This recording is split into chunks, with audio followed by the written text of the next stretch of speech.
May nga po Negros. Ini ang Digicast Negros X. Ang nagapanguna nga napulo ka mga balita sa isla sa Negros ang amo nagadulong sa inyo.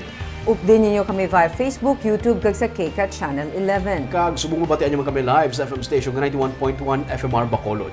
Kagyari ng top 10 nga mga balita sa Negros subong nga adlaw.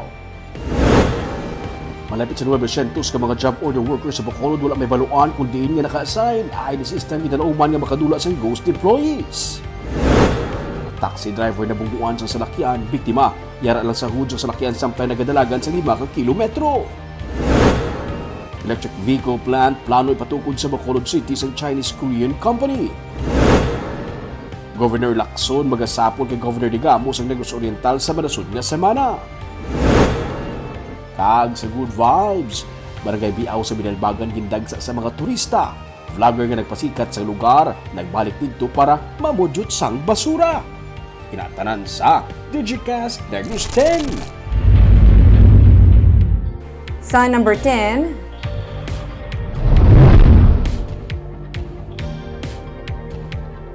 isa ka kumpanya nga nabase sa China nga nagapang-ubra sang electric vehicle ang magapatukod sang electric vehicle plant sa Bacolod City. Ini ang dala ni Bacolod City Mayor Albi Benitez nga balita sa iya nga pagbisita sa China kaupo si Presidente Ferdinand Marcos Jr.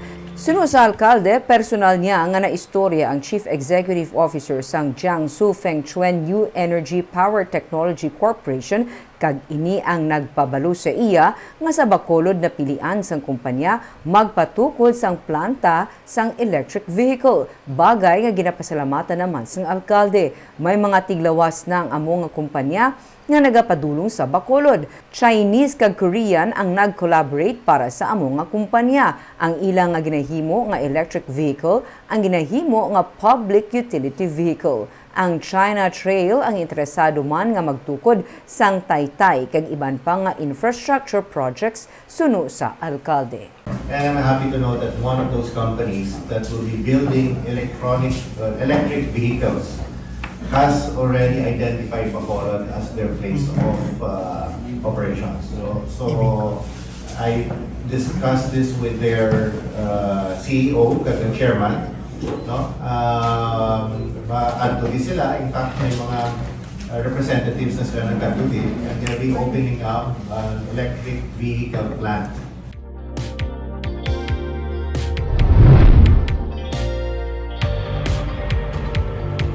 Sa number 9, sa ika-4 nga semana nagdangat sa 6,000 ang nag-apply sa voters registration.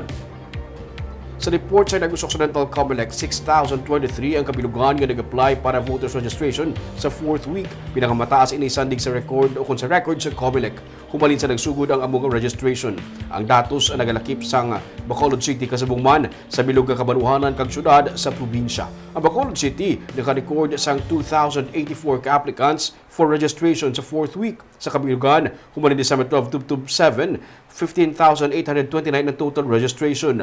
Para na paghaylos ang Comelec sa publiko nga sa mas temprano magparehistro na kag hindi na magulat sang last day sang registration. Tubtub Enero 31 ang voters registration. Pero magluwas ini, bukas man ang Comelec sa pagbaton sa iban pagid nga mga application.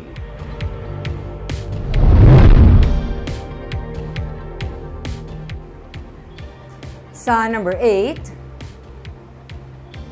suporta sa panawagan sang DILG sa mga general kag colonel nga mag-hand-in sang ilang courtesy resignation ang ginahaylo.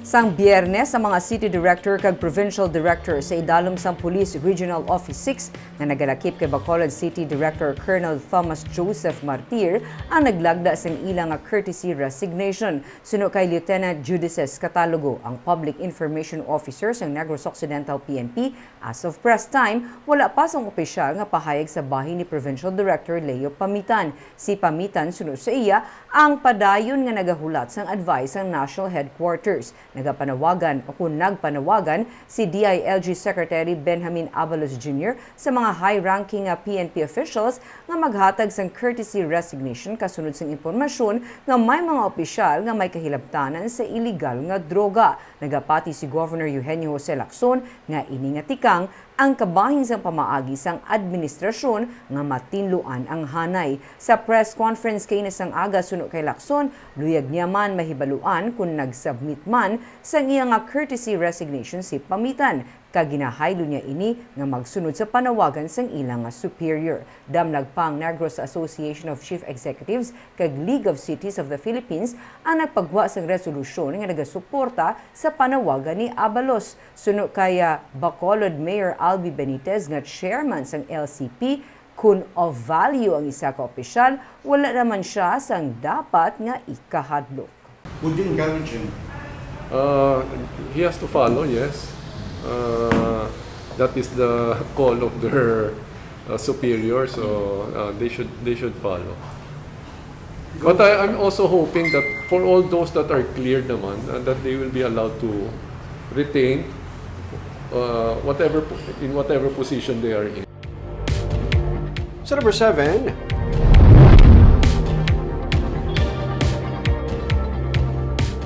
tatlo ka mga ginaligar katapos ang New People's Army nadakpan sa Banwas ng Calatrava. Dakop ang tatlo ka mga katapos ang New People's Army nakip ng isa ka leader sa hublag sa joint operations ng Army kag PNP Biyernes sa barangay Cambayubo, Banwas ng Calatrava. Ang operation agin patigayon bilang sabat sa mga reklamo sa pumuluyo sa sitio Pinamaktinan angot sa pagpangilkil sa rebelding kagrupo sa lugar. Dakop sa operation ang commanding officer sang SYP platoon kag secretary sang Northern Negros Front nga si alias Rigor. Si alias Rigor ang natukiban nga mayara sang pending nga murder case kag kaso nga paglapas sa Republic Act 10591. Nadakop man ang iyang educational staff sang NNF nga si alias Celo kag alias Cristel nga medical finance kag educational staff man sang amo nga grupo. Nakuha sila ang duha ka mga caliber 45 pistol, isa ka caliber 9mm, apat ka mga rifle grenades, mga bala kag magazine kag iban pa nga mga pagkabutang.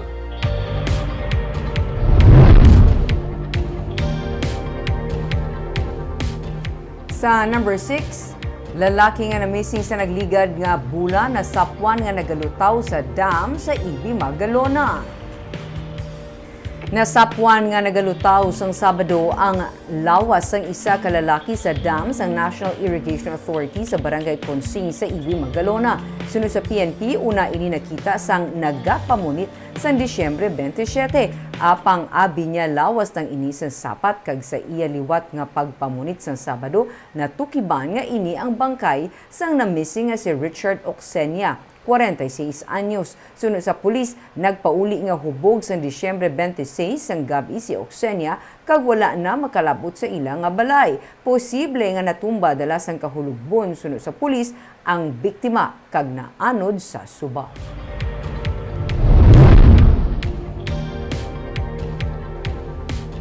Sa number 5, minor de edad patay samtang iya naman angka sa motorsiklo ang pilason matapos makabunggo sa isa ka pick-up sa Banwas sa Murcia.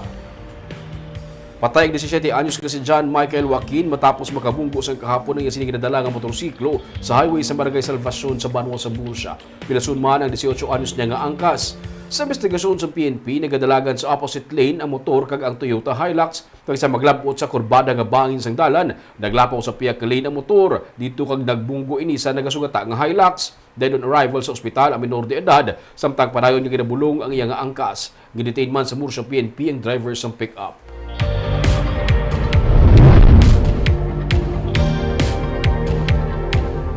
Sa number 4, nakainom nga driver nakabunggo sang taxi driver. Biktima yara lang sa hudsang salakyan samtang nagadalagan ini sang 5 ka kilometro. Pamilya sa nga biktima kag driver nag-aregluhanay.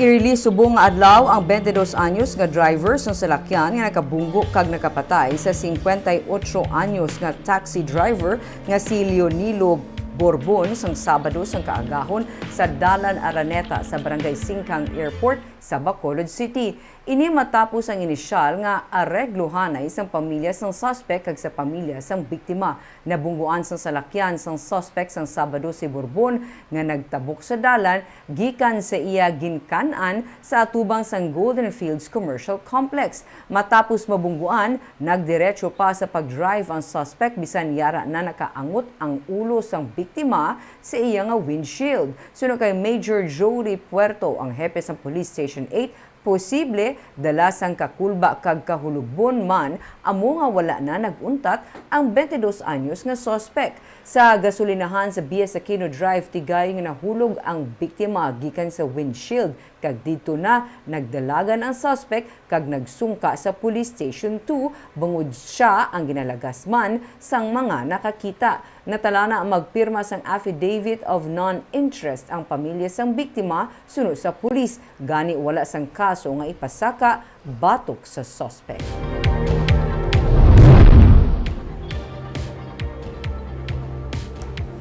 Sa number 3, duha ka mga stall sa Manukan Country na natala nga serbihan sa closure order sa Bacolod City Legal Office.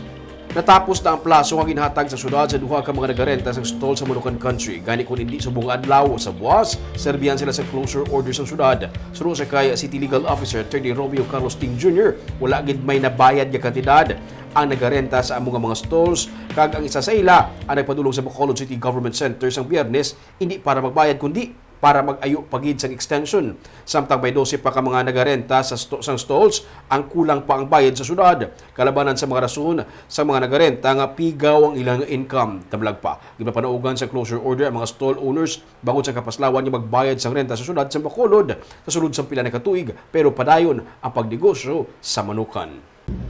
That is for closure and to pay. How many? For now, we have two stalls that never paid any amount. Kaya sila naman 15 days to vacate the premises. Sa number 2,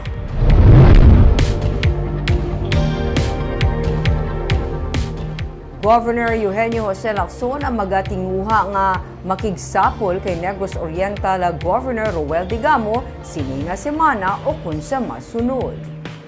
Sang Disyembre pa ulihi nga nakigsugilanon si Governor Lacson kay Governor Digamo angot sa ginaduso nga Negros Island Region. Ginpahayag damlagpan ni Digamo nga hindi siya pabor sa pagbalik sang NIR kag pila sa iya gintudlo rason amo ang lingwahe kag cultural differences. Damlagpa ginsiling ni Lacson luyag niya masugilanon si Digamo para mapatud kung ano ang mga rason sa iya nga pagkambyo sang iya nga panindugan. Ang mga representative gikan sa Negros Occidental kag Oriental ang nagasuporta sa pagbalik sang Negros Island Region.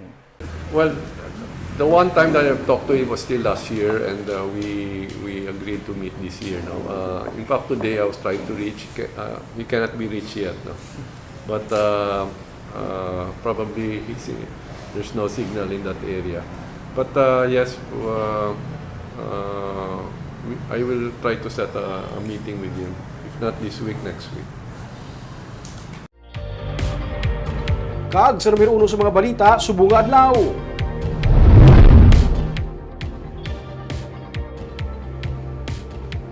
May kapin sa 900 ka mga job order workers ang natukiban nga wala sang specific na assignment. Ini man ang rason kung nga wala sila gin-renew. Luyag sang alkalde nga masiguro na ang tanan nga ginaswelduhan sang syudad naga-obra. Yaring report. May 894 tanan ka mga job order workers sumalin sa nagligad nga tuig ang hindi mahibaluan kung sa diin nagkala-assign kag kung ano ang mga trabaho nila.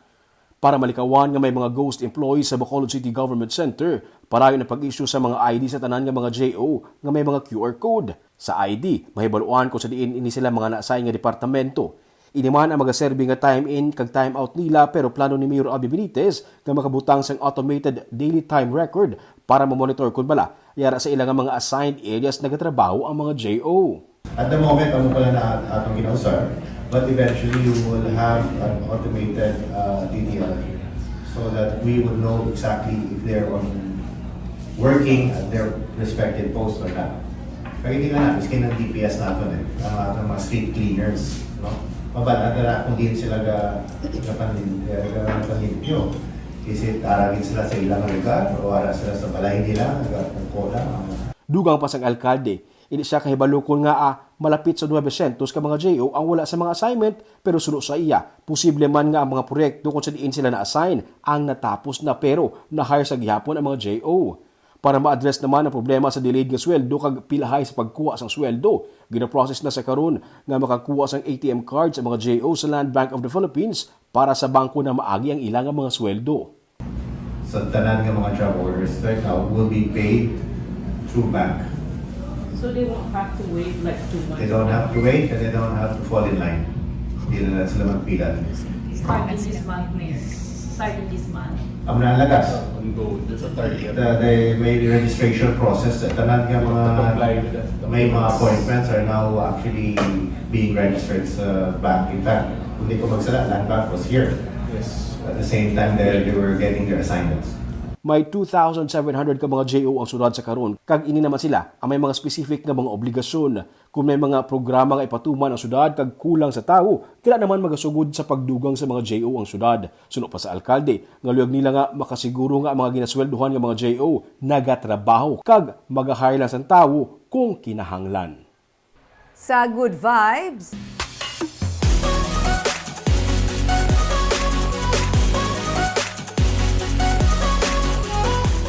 gindagsa sa mga turista ang Barangay Biao sa Binalbagan sang weekend. Pero may mga ginbilin nga basura. Kaya sang aga ang vlogger nga nagpasikat sang lugar, nagbalik dito kag nagpaninlo. May report si Romeo Subaldo. Ini ang tourism highway nga gina-construct sa Barangay Biao sa Binalbagan para mapahapos ang pagkadto sa kilala nga Bambi Falls. Mabudlay sang una ang alagyan padulong diri gani hindi tanan maka-enjoy sa view. Pero samtang nagaparayon ang road construction palapit sa waterfalls, may sementado na nga dalan kag mayara sang 360 degrees pa nga view nga ma-enjoy sa kabukiran sa palibot. Ang Hermit Mountain nga ginatawag ang isa sa mga popular nga destinasyon kay ara lang ini sa higad sang highway. Magasaka ka sa bungyod, overlooking ini sa mga kabukiran sa palibot gani mas manami pagid ang view. Sa ginpost nga update sa vlogger nga si Stephen Garilao ukon mas kilala nga Choy Lando, sementado na ang dalan sa mismo nga Hermit Mountain. Gani, gindagsa sa mga turista ang area sa weekend, kalabanan, mga riders. Sa kagabi, sa post ni Binalbagan Mayor Alejandro Mirasol, nagpasalamat siya kay ginbisita sa mga turista ang iningabahin sang ilang banwa. Pero nagpabutsag man siya sa pagkadismaya kay kadamo sang basura kag ginahalid lang bisan diin kag ginabilin sa mga turista. Pandam sa alkalde, mahimo multahan ang mga nagabilin sa basura. Kaguntani, hindi pag-abusaran ang lugar. Kaya basi ini ang magtulod sa LGU nga hindi na magpasulod sa mga pangayaw. Si Choy Lando, ang nagpadulong man dito kahapon, saksi man sa mga basura nga nabilin. Kay kagapon, paglagaw ko to dito sa may Barangay Biao, sa may Hermit, na-notice ko gidya nga do kadamo na gidya linapta nga basura. Kay nasang aga, liwat siya nga nagbalik sa lugar. Hindi para maglagaw lang kag magkuha sang pictures ka video. May bitbit sila sang iya nga abiyan nga trash bags para kolektahon ang tanan nga basura nga nabilin sa mga turista.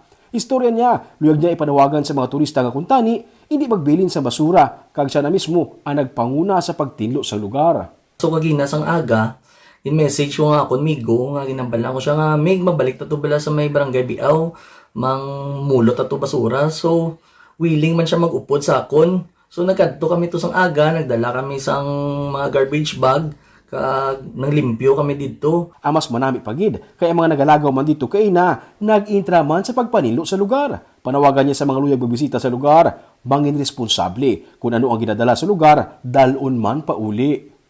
Kay dito sa may Barangay Biao, sa may Hermit, wala gito daan niya mang himos sa mga linaptata, kundi kita lang niya mismo makabulig para mapanami naton ang palibot ta. So, sa gaplan na mag-visit dito sa may Hermit, be responsible gid kita, kag make sure gid naton nga hindi kita magbilin sang basura dito, idalon tagit puli. Ang magdala sang turista sa lugar ang labing tinutuyo sang tourism highway kag para masaksihan sa mga turista kung ano katahom ang Bambi Falls. Kung mahuman na ang dalan, pahapos na lang para sa mga turista ang pagkato sa waterfalls nga amo sini katahom.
Sa karon, may pila na lang ka kilometro kag makalabot na sa falls ang sementado nga dalan. Pero may mga bikers, riders ug may mga salakyan na nga makaparking malapit sa mismo nga waterfalls. Pamangkot nila sa weekend, nakapabiaw na balantanan. Ako wala pa. Nakapoy try to kadto bar, katahom sa lugar. Pero Ming, ako ay agree nga dapat katahong sa lugar, hindi pagbilinan sa basura. Or anywhere you go, hindi ka dapat pagbilinan. Leave nothing but footprints. Oo.